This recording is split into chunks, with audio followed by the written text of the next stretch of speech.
Hi, my name is Vani Singh and I'm in first period stats. Hi, my name is Dana Flores and I am in second period stats. Alrighty, we were testing, would you become a teacher with a salary of $60K? Now we were testing whether or not if the wording affects the response bias by adding only. We wanted to test this because we were curious to see whether or not the specific wording we include in our question would affect the response that our respondents were going to answer with.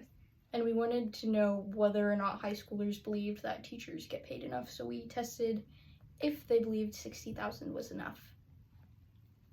We collected data through stratified random sampling. We stratified by grade level, so this was targeted towards juniors and seniors, and DC courses. Although we do recognize that we were limited to a specific audience, which was the juniors and seniors in DC classes, we do mention that in our data collection.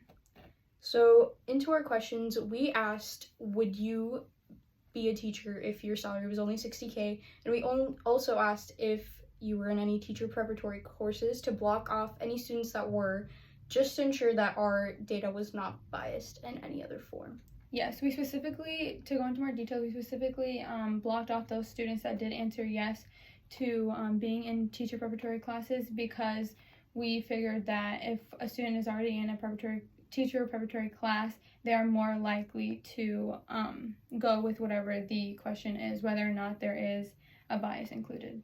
We collected our data through electronic surveys in 2 psychology courses and 2 government courses. And through our QR codes, we received a non-biased respondent survey and a biased survey. In our non-biased survey, we have 63.1% of students that indicated they would be a teacher without any wording bias. And in our biased survey, we had 86%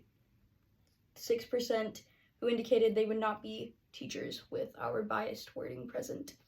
So overall, we concluded that by including only, which was our bias in our question, it was more likely that they would disagree with our question, which was displayed in our bias graphs, and then it was also displayed when we compare and contrasted both of them in our non-bias graphs. To further improve this survey, we could have increased our sample population to other DC courses or even include further AP courses, and we could have possibly opened this up to sophomores and freshmen. That's all. Thank you. Cool. You thought this was over? Wrong! Going into our questions, we asked, would you like to become a teacher if your salary was only $60K? The purpose of this was to obviously provoke that bias and limit the $60,000 when asking high schoolers. And our second question was, would you become a teacher if your salary was $60K? Which was made in order to compare and contrast our bias with our non-bias. And finally, are you in any teacher preparatory courses? This was to block off students that were in teacher preparatory courses, just to ensure that we wouldn't have any further bias because they are working towards becoming teachers.